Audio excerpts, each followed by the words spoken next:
you're ahead, hook up with Walter the Man and Steve for hypnotherapy. Segment that's going to be held over the 6 parts over 3 months, and it's all about decoding addiction. And when I refer to decoding addiction, we're not referring to actually taking heroin or snorting cocaine or doing alcohol or sex or whatever that subsidiary is. It is about dealing with the root causes and the senses of numbness, what leads to the subsidiary. Walter, if you don't mind, with your special gift, if you could honor us with a lovely prayer and just a sense of zenning. Sure. Namaste. Namaste. Thank you, both Stephen and Michael, for having me on this podcast, this show.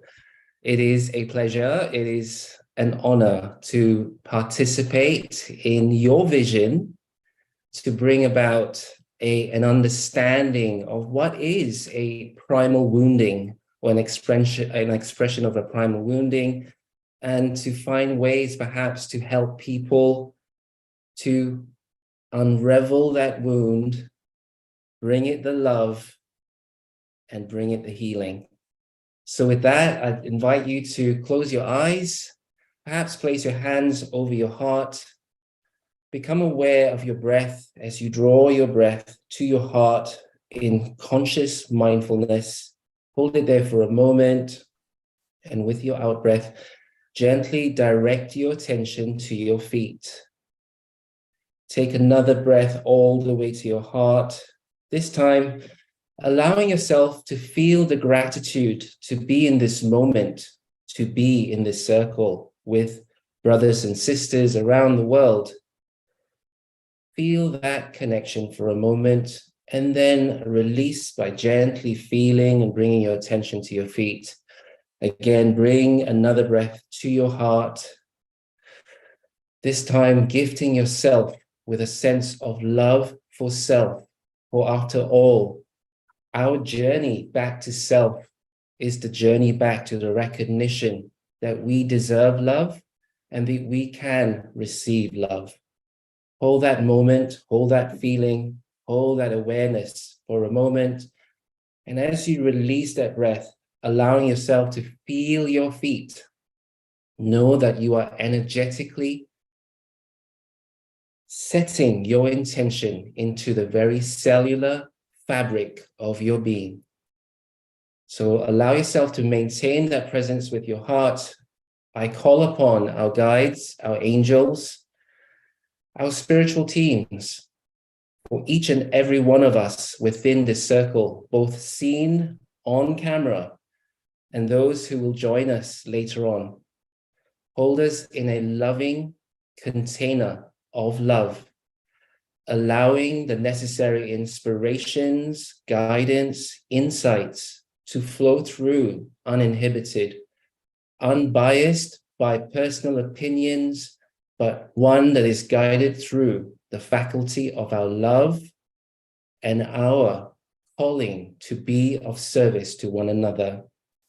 Anything else that we may need to bring through as an add-on that may not have been considered, I call on the wisdom, vision, and knowing of our I Am presence to bring this information through in a way that is supportive, nurturing, and respectful for all involved, so that at the end of all of this, there is healing, there is growth, there is understanding, and above all, there is a sense of love for self once more. This or better, and so it is. So mote it be. Thank you, Walter. You're welcome. Well, decoding addiction. Thank you for the lovely Oz factoring and just bringing things down to a little bit, because so many people in life get caught up in that whole compulsive aspect. But when it gets to trauma bonds in relationships, whether it's internally or externally, we have these type of conflicts that happen. And we've got to understand that our pain body is not the same as our inner child. And our inner child is not the same as our cognitions, as our consciousness. But collectively together, they make up one. And when that happens in a relationship where the pain body is like, hey, follow me, my way is so cool. And it really does happen, and your conscious mind acts on it. And the inner child gets really upset and guilt trips the conscious mind in this internal fight. Now, in relationships, what can happen in trauma bonding, there will be a sense of, let's create an argument, here's a reward. Let's create a fight, here's a reward. And the rewards are great because you get two different types of rewards. You get long-term rewards and you get short-term rewards. And in life, when we have these aspects of these rewards that happen all the time, and then they stop, what happens in relationships and the trauma bonds within those is that we crave the arguing, we crave the fighting, and that is where the issue comes in, because over a long-term period, over 2 years, 3 years, 4 years, 5 years, there's going to be a need to compromise. And if people can't compromise at that moment in time, what happens is catastrophe. Things fall apart. People want to go shoot up. People want to go to the pub. They want to go down to the brass. And at the same time, just by self-regulating and looking at various four aspects, which we are going to unpack now, to lower these aspects that can cause heightened tensions within our mind, our body, and our soul. Maybe people can not numb their own realities by just becoming aware of what is. So with that note, there is an aspect known as the 3 seasons, which are, Steve, which one should we hit first? Criticism, contentment, defensiveness, or stonewalling?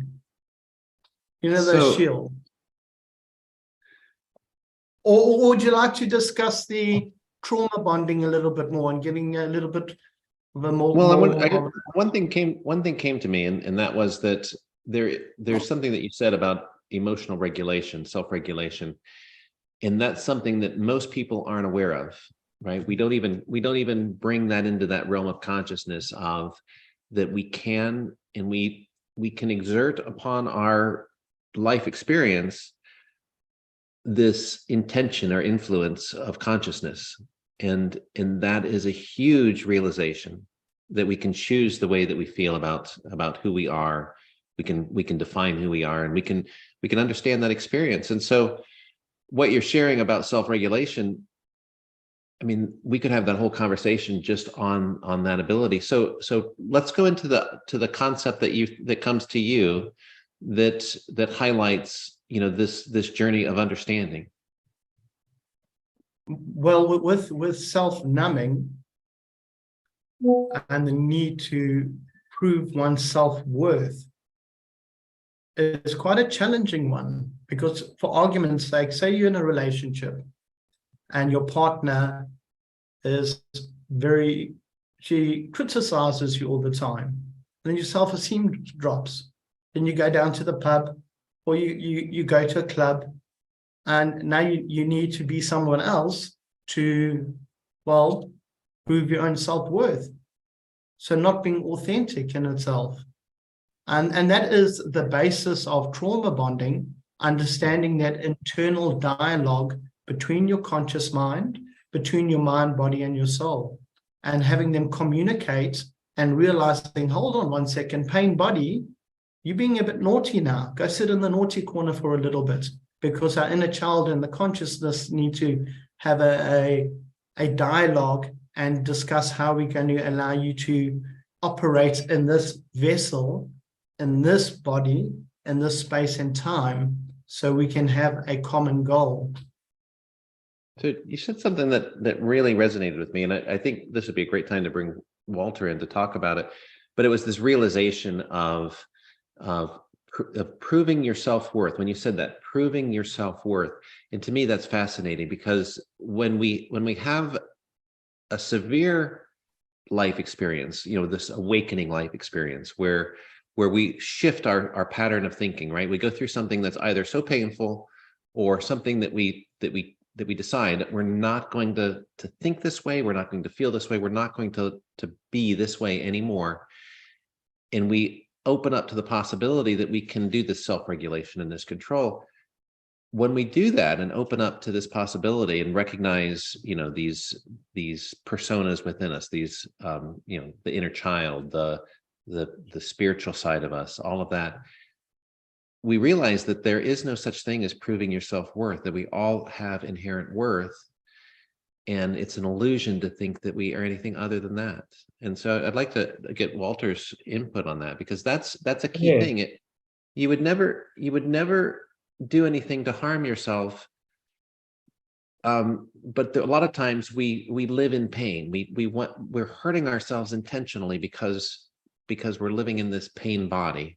Like we smoke because we have this subconscious death wish. We try to numb ourselves because we don't like the feeling. But it's that feeling itself that creates the awareness, right? When it gets to the point where it's more than we want to live with, we will let it go. And so by numbing it, you're delaying your progression into the next realm of awareness. And it's difficult, but it's one of those things that once you've been through it, you understand the whole process of awakening. I think with what you both have actually said, I think one of the key themes that I find as being very important in the work is distinguishing the layers, because things can be so interconnected. So, someone's done something, therefore I react this way, and I need this to actually cope with this. This causes this issue with someone else, and it becomes this mess. I think the first step in the process of healing is the delineation of the layers of being. So what is my pain body all about? So, if we're going to talk about the pain body, as opposed to thinking of some esoteric concept, the easiest way to think of it is, where am I hurting? To allow ourselves to be truly in the moment with the experience of engaging with someone, I get this reaction. Engaging with this person, I get this reaction. Allowing ourselves to really commune with that layer of experience, as opposed to then reacting to saying, when I feel this way, I'll take that cigarette and I'll go puff, as a way of showing I have power in this situation. Not implying that everything is about power, but I do believe it is about pulling back some level of control in the matter. So if we are able to first navigate and allow ourselves to steer to the pain, whatever that situation might be. So, partner is really triggering you, or the boss at work is triggering you, or a mission that you are hoping to complete, a book that you're trying to complete, but whatever you're doing, it seems like you are hitting a wall. Feel into the pain. I think the first thing is, what is this pain all about? Once we actually obtain the language, obtain and create dialogue with the pain, that's the first step in allowing ourselves to then say, okay, the boss is actually, let's just say this is the boss situation. The boss is actually screaming at me. I'm not actually angry because it's unfair. I'm actually angry because I feel humiliated. So the humiliation there is really the core of the issue here. It's nothing to do about being disempowered, but it's that personal perspective that says, somehow, somewhere within my delivery of this job and the way in which this boss reacts to me is my way of affirming my caliber in what I do. So the same thing in terms of a relationship, the partner screams at you, and it's blah, blah, blah. And yes, it's a storming row, but perhaps if you navigate it again to the pain, what is the pain all about? It might be, I can't believe you don't trust me. So in that sense, your drive, your inner drive has been within the dynamic of the relationship, has been to prove your trustworthiness. And the fact that you feel that the other person does not trust you is effectively a reflection that something within you is saying, I'm untrustworthy. So there is the work to actually return to the space of the pain, that the original wounding that says, perhaps it's an inner child story, it's an event when you were a little child where mommy or daddy said, I can't believe I left the cake with you and you ate half of it before the party started. And so there's this belief that I have not been able to manage or to hold on to the responsibility when it mattered. And so every situation then that triggers this lack of accountability takes you back to that event, and the event then triggers not as an adult responding to the situation, but as a child that says, I'm sorry, I didn't mean to eat it, but it was too tempting. So perhaps it's where the journey can begin, by localizing the pain, finding the narrative within the pain, and allowing that narrative to be viewed not from a place of shame or judgment, but from a place of understanding, compassion, and receptivity. Because I think that's, in all the healing modalities, the client could never come in where you then come in as the therapist and what's your problem now? Oh, you haven't given it up yet, have you? That's not going to work. The situation with any modality is, yes, there is the strength of the container, but there's also the expansiveness of that compassion that says, let's hear what's the story here. What is at the core that is causing this root problem to occur? What do you think, Steve? Well, I love what you're sharing. And as you were sharing that, there were a couple of things that came to mind. It really resonates with me that we get put into these childlike states of response, and that in their automatic behaviors, we kind of lose our intentional engagement, and we just act out in this way that we thought. And if we're bringing it back to addiction and things like that, there's also these base beliefs that exist, right? It's like, how many places do you look around? It's like, okay, we're going to go out on Friday and have drinks, or we're going to do this.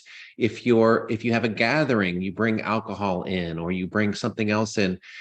And it's just like that belief that if you have a party, we have a cake, right? So it's bringing this whole thing back into this establishment of what you expect to be true. And how many times do we have entire societies that are based on consumption of alcohol or smoking or drug use or sex or any other addictive behavior? These things come about because we've accepted that this is something that we do. This is something that we turn to. It's a behavior that has been accepted, and it gives us an excuse to act a certain way, or to release our responsibility, and to avoid the pain. So everything that you shared really, it resonated with me, and I love that concept. And the last part about coming into the therapist, well, nothing matters if we have something that we're excited about, right? If we have something in life that we feel empowered, encouraged, it doesn't matter what that idea is. But the moment we grasp on something that triggers that response of, this is what we want to do, we'll forget everything else. We won't worry about the pain. We will focus exclusively on this thing that excites us, that lifts us up and energizes. And that's a wonderful thing. If a therapist could help somebody find what it is that will empower them and give them a focus that will bring more to their life, that is a beautiful experience. And I think that exchange is something that, that dialogue, it's helping people find what it is that makes their life a better experience. I liked that there's a practicing psychologist that said that medication works great for people that have a chemical imbalance, but many times people are in an emotional state that's, if you're in a depressing environment, antidepressants won't help you. Absolutely. because you can't, you're in a situation where you're constantly being faced with all of those different things. So, the biggest thing is first changing that environment, and then, you can deal with some of the other factors. But that's what I like what you shared, is that it's that engagement with each other. Yeah, what came to my mind was that naturally, and I just love how this is all just unfolding organically, because we touched on aspects of contentment. We've touched on the aspects of the disrespect, on how to feel positive, the defense aspects of listening to concerns. But when it comes to stonewalling, and people in essence do this, hot and cold aspect, and this word narcissist, everyone, it's like a hip phrase, hashtag narcissist. It's traveling around the world. But if we can replace that word narcissism for care, as in someone either cares too much about another person, or they care too much for themselves, it's still the same thing. Because if I care too much about myself, I'm not caring about someone else. But if I care too much about someone else and not about myself, it puts you in that category of being an empath. So there's ways to, by mindfulness, and through, or Walter, through your profession and through Stephen's profession as hypnotherapist, to bring people into regulation and to functional, so they can operate in society in a way where they don't have the need to numb reality, because they chilled and zened, Oz-factored. That's my take. I think with regards to the word narcissist, I think it's been bandied around quite a lot. And I do question as to whether the labeling, when it falls on the shoulders of people, if it's totally correct or if it's totally justified.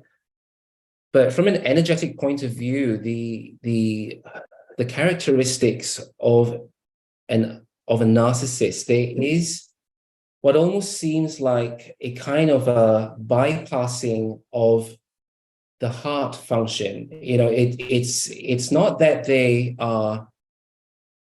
can't be caring, but there's that when you actually feel into the energy, there is a sense where the agenda is primarily the self, and therefore there is very little concern or opinion or even empathy for what their impact might be on the other person. So they're stonewalling in essence. It could be stonewalling, but it'd be unfair to actually say that everyone who does stonewalling is actually a narcissist, because in each of the categories that you mentioned, the 4 horsemen, I actually think with all of life, there's got to be a kind of organic process to the individual. It's like, we live in a kind of a fake timetable, and the word fake, again, perhaps it's not right. It's like an imposed timetable. At the age of 6, you've got to be ready for preschool. At the age of 12, you've got to be ready for high school. At the age of this, you've got to be ready to socialize.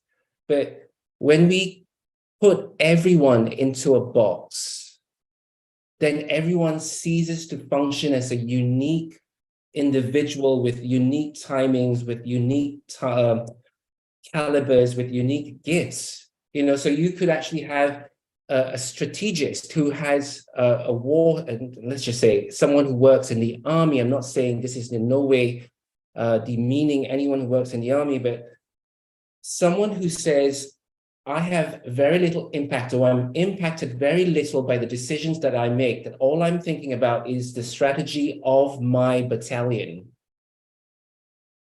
say someone with 80% narcissistic attributes might do very well in there, because suddenly they're thinking, okay, we're going to put this battalion there, this battalion there, this battalion there, and it's completely strategic. Now, take someone who's absolutely empathic, but placed in that position, it's like, I'm going to put it there, but oh my God, it's like, it's going to cause so much trouble with the families or the people in that village. Oh my goodness. Everyone has a space and a function. And the problem is, if everyone is forced into a box to comply and to meet a specific set of societal categories, the likelihood then is that the internal alignment of, I know my purpose, I know my heart, I know my being, is suddenly disconnected because we're all forced to fit into what others say is the standard norm. What happens when you're disconnected? You're feeling completely either depressed, misaligned. I can't connect with my purpose. I don't know what I'm doing here. I love my family, and yet I don't know how to feel them. All these narratives are actually talking about one simple truth, and that is, I am not aligned. And again, I want to actually take away any idea that the idea of misalignment is some kind of shameful situation. Every time we walk into a bar with friends and we're thinking like, you know, today I'm not really in the mood to drink, and you walk in and you force yourself some drinks, that's a low-level misalignment. Every time you wake up at 6 o'clock to go to work, to actually pay the bills, and you hate your work, that's misalignment. You know, so how can we bring ourselves back to alignment? And I think the underlying desire to self-sedate, you know, whatever we call addiction, it is some way to heal or numb a sense of pain that arises from a sense that says, I'm not aligned to me. I'm not aligned to me. And this is my only way of actually saying, you know what, this is my time. Whether it be a cigarette smoke, maybe it's a shopping binge, or I'm guzzling food, or I'm actually guzzling this. It's my time. Nobody calls the shots here. It's my time. And what's the key word here? My time. So perhaps it's that realignment back to a sense of your timeliness in the moment, that this is your time, this is your moment, this is your moment for being. And I guess the invitation with any healing journey is, are you ready to step into your timeliness? Are you ready to step into your groove? Are you ready to step into your alignment and actually think that every step that I make is one that inspires not just me, because I am doing this in complete vibe with my truth, but everything that I do, that I resonate and I permeate this sense of empowerment to my people, and therefore they might feel, hey, what are you doing that's different from me? Can I find my way too? That's the way I think. And you know, it's broad, but I think the working back to that alignment through the various processes like hypnotherapy or energetic medicine or an astrology reading or some other modality that you feel aligned to. And I think this is important. The person who's seeking the help must feel some level of resonance to understand, and there must be a sense of purpose that I want to not grapple from a sense of control, but I want to be able to open up and receive myself once more. That's my take. Thank you so much. Thank you so much for that. Steve, do you want to just give a short blurb on your feelings and thoughts, and then go on to the video? Sure. You know, it's an interesting concept, and what comes to me is that when we talk about you know, this idea of narcissism, it's not just yes or no, you are this or you're not this. There's an entire spectrum of experience, and then even for someone that might determine that they are, you know, this category, this container, there's an entire spectrum for that about the internal self-confidence and worth. And you know, a lot of times when we're talking about that, most of the people that I've come across, it's based in pain. You know, it's a protective measure of, I have to think about myself because no one else cares about me. I have to look out for myself. And it's this lack of trust in others. And when we talk about, you know, the people in the army, you know, a true narcissist would say, this is my battalion, right? And everything is an extension of themselves. And they view things externally to them just as toys, or, you know, it's no different between a stapler or a person. There is no difference there. So the idea is that, you know, if we're seeking this understanding, we always have to look at another person almost as a mirror. This is a reflection. And so the things that trigger us are something that has been triggered within us. You know, we see them, but it's the reflection that causes the response. So when we're dealing with people, knowing that it's an entire spectrum, you know, if you're highly sensitive and empathic, everyone's going to seem to be a narcissist to you because everybody's on one side. But if you're in the middle, half the people will seem like narcissists, the other half will not. And if you're all the way over on the narcissistic end, there'll be not a single narcissist in the world, including yourself, because there is no such thing as a narcissist. They're just two people that are too sensitive. So, you know, it's a fascinating journey. And what we come to is, this is all about understanding what it is that defines our life. You know, there is no dress rehearsal for life. This is the shot we get. You know, even if you believe in reincarnation, if you don't get it, you're going to come back and you're going to repeat the pattern, right? We're here to be released from the bonding of what it is that's holding us in this plane. And we can release that by awareness. The moment that we see what is the tether and what is the anchor, you know, those 2 points, we can start working on releasing some of those things that have us bound in this existence. So when we talk about addiction, we talk about behaviors, all of those things are dealing with masking the tethers to pain, the tethers to wounding, the tethers to beliefs, or the tethers to identity. I mean, there's so many things that we can use different things to mask. And the moment that we quit doing that and start actually looking at, okay, what is this tethered to?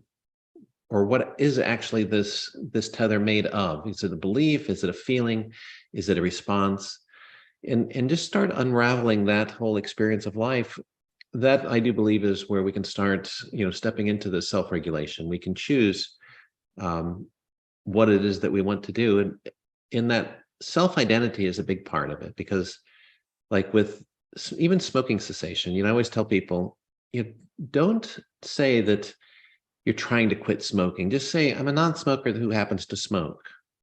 And in the moment that you accept that as your identity, then at some point you'll just stop smoking, because you'll have accepted in your heart, in your mind, in who you are, that, yeah, you're doing this behavior, but the behavior is not you. You are not a smoker. It's not part of who you are. It's just a habit you happen to choose. In the moment that your need for the habit is outweighed by your self-identity and some other thing that you want, you'll switch that habit. You'll change how you live and how you respond. And so when you're under stress, you won't turn to a cigarette. When you're under stress, you might turn to going for a walk, or you might turn to anything else. So that was what came to me. Thank you. Stephen, Walter, thank you so much. It was so amazing that we actually went through the four horsemen organically, and that whole aspect of neurological shifts and choosing it was amazing. And I absolutely agree with you, Walter, about aligning or the alignment between an Akashic narrative and an Akashic soul's path and a human experience. I truly believe in that personally. And Steve's going to play a lovely video now on habits and how to change habits. And should all of you that have tuned in and watched in struggle with certain aspects and how to re-regulate, how to become more functional, the cartoon plus the talk that we've just had, which is very general and generally light-hearted, may actually help you to live a better new life series. And please consider donating. There is a link below. So even though the events are free, buy Walter or buy Steve a cup of tea or a cup of coffee. So just click on the link, drop $1, $2, $3, whatever, drop $10 million. The money's irrelevant. The point being is that just let them enjoy a cup of tea in the morning. Come on. Steve, let's see that video, man. Come on, dude. I was trying to get it ready to play here. So let me get it up and playing. All right, so share screen. All right, hopefully this will work. And tell me if you see this. Oops, so I don't know how to make it big. Can you see it? I see it. I see it. Perfect.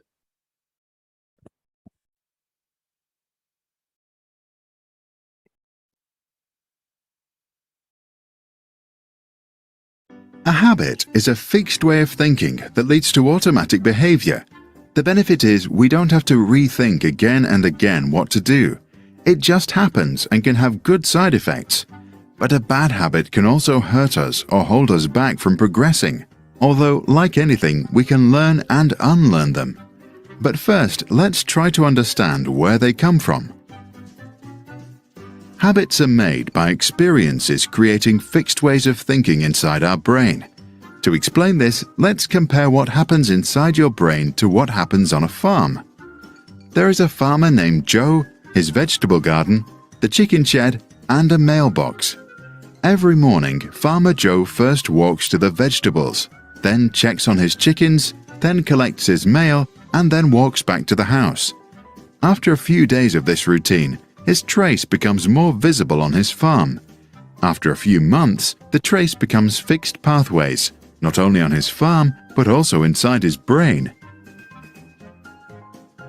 One night, Joe has a magical dream where he discovers his love with all living creatures. The next day, he sets all of his chickens free.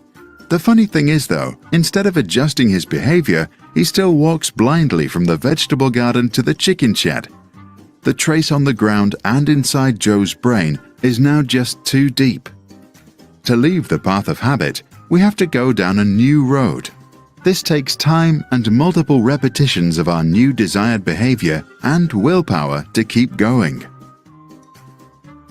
A habit is often a response to a certain trigger, which is followed by a routine and usually ends with a reward. This is also called a habit loop. Joe's trigger is the vegetables. As soon as he waters his last tomato, he starts his next routine to automatically walk to the chickens. His reward is to find eggs. And because rewards release dopamine, a neurotransmitter that makes our brain first happy and then hooked, we get stuck and can't let go anymore. Joe's sister lives in the city. She has a funny habit. Whenever she hears her phone, she automatically looks at the screen. Most of the time, it's just a random, irrelevant message. This happens even if something far more important was happening right at that moment. The sound from the phone triggers a routine in the hope for a sweet reward and some of that addictive dopamine. To change a habit, journalist Charles Duhigg recommends redesigning the habit loop. Say you like going to the movie theater, but whenever you do, you eat too much of that sweet popcorn. In this case, your trigger is the popcorn stand that you pass by whenever you go to the movies. Your routine is buying that popcorn, and your reward is snacking during the film. To change your habit, you could keep the trigger and keep the reward, but replace the routine. Instead of sweet, get salty popcorn. Later, maybe even fruit. If a problem gets very serious, remove the trigger. Stop buying movie tickets. If we can't leave our phone alone, we can turn off all the notifications. And if we have friends that get us into situations that can trigger a bad habit, we can make new friends that don't. Some habits are tricky. Procrastination, for example. There is no clear trigger, routine, or reward. It just happens. Habits like that can be changed in tiny steps that lead to small rewards. Next time you procrastinate, try to make some short breaks in which you focus. Your trigger can be the full hour on your clock. Once you hear it, focus on your work even if it is just for 5 minutes. After, reward yourself with a piece of chocolate. The very first day you do that, you will already create some new traces in your brain, and the next day some more. After a few weeks, it will be easy to walk down that road. Many small steps added together make a big difference over time. After all, we still have our entire life in front of us. And to become successful, good habits are probably our best bet. As the famous poet John Dryden wrote, we first make our habits, and then our habits make us.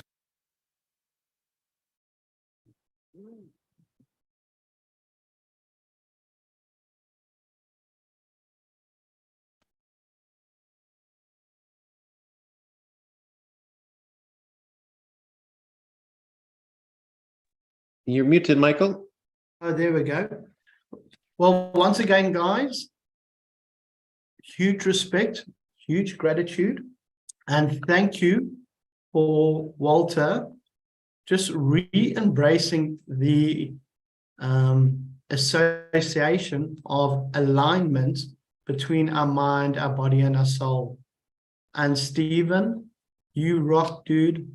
Your mannerisms are absolutely beyond comprehension, but I'm a little bit biased in that aspect in any event. Once again, everyone that has tuned in, the events are free, but it doesn't stop you from donating 50 cents, $1, and buying either Steve or Walter a cuppa so they can enjoy times with their partners and break those time loops. And you know, in the video we just watched, they showed someone being puppeteered. And so often in life, we get puppeteered by past experiences that affect our futures by really messing up our nows and our today's end vibes. And Walter and both Steve put that into perspective about alignment, but just from different perspectives. While we close off, is it okay if we just go around the room and just give one thing that we're grateful for?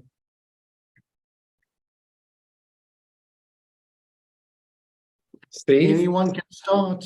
Oh, okay. I'm grateful for this opportunity for meeting both Michael. I know we've chatted before, but also meeting Stephen. You've both given me some further insight that will add value to what I give to my people, to my tribe, and to my clients. And what I love, Stephen, what I love from your closing bit before was the whole idea of identity. You know, I think we carry so many labels within ourselves. And perhaps part of the first steps will be to revisit these labels and ask, are these labels actually affirming me, or do they beat me down? And perhaps if we begin to change and add new labels that totally go rah, rah, Michael, rah, rah, Walter, the inner dialogue begins to change. The inner dialogue changes, the energy changes, the energy changes, your environment changes, the environment changes, your future expands. So I give thanks for the wisdom that both of you have brought through in this beautiful meeting today. And I sincerely place my trust in the universe, in spirit, that the information that we have shared here will touch the hearts and minds and beings of all who see this and begin their journey of recalibrating back to alignment and joy. That's my statement. I really love that. And I enjoyed, Thank you. yeah, I enjoyed meeting you, Walter. This is the first time that we've crossed paths with one another. And the way that you phrase things and the wisdom that you bring forward and that energetic state is very special. And I really appreciate the work that you do and how you show up in the world. And along with the role identity, we have to remember that role identity is conditional on the moment, right? So we have a different role identity based on whether you're at a holiday function or whether you're at the movies or whether you are, celebrating Valentine's Day or any other event, right? So we have complex identities and expectations that go with that. What I'm truly grateful for is meeting the two of you and having this dialogue and sharing the wisdom to take what it is that we know and to seek that mutual understanding. I know that in my heart that as people progress on this path, that we can all find this life that we want to live, and that to me is a gift, right? To change what we believe and to change this life experience. When you are in a negative environment, right? If you have the self-doubt and if you're lacking trust in who you are and confidence, your chemistry in your body is strong and you can feel not great. And what's important is we talk about external addiction, but there's this internal chemistry that is huge and it is very powerful. But as we're closing here and talking about gratitude, if we can focus on gratitude, and it doesn't even need to be something great. It could be the fact that something is less bad than it was yesterday, but always looking for the best possible occurrence of what it is around you and focusing on the best of what you have and being grateful for that. Then slowly over time, you will actually shift your energetic state. You'll shift your body into feeling better. And it only takes about 3 months, and you can actually transform how you experience life in that internal chemistry that's within you. It's a beautiful journey. It's a beautiful experience, and it can be done over time. So that was my takeaway, my statement, that I'm grateful for all of you, and I'm grateful that we can actually help people understand that they have the ability to change the way they feel and to change the way they perceive life. Absolutely. Thanks, Steve. Thank you so much. I'm grateful for the opportunity to work through decoding addiction, but from a different perspective.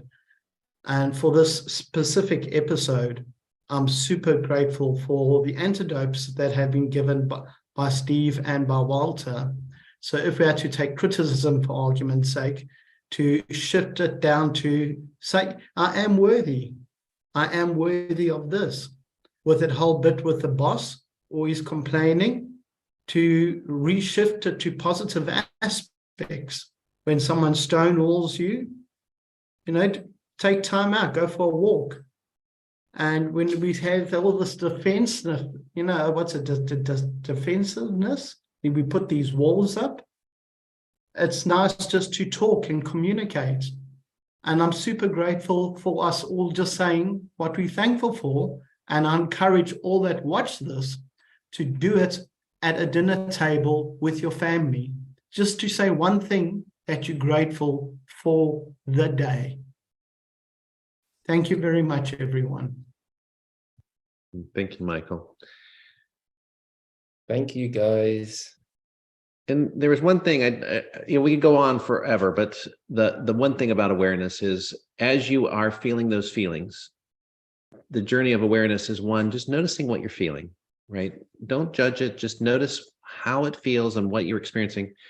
And then the second part is understand what was the belief or what was the thought that triggered that response or that feeling. And once you start understanding that, you can ask a third question at the very end is, does that belief even belong to you, right? Did we adopt this from somebody else? Or is it something that we want to carry in our life, right? So that third question is important because we don't often question, is this my belief, right? And if we go through and sort out and clean out those beliefs that don't truly belong to us, we can remove all of those triggers that cause us to feel bad in the first place. So that's what I wanted to leave parting. Thank you.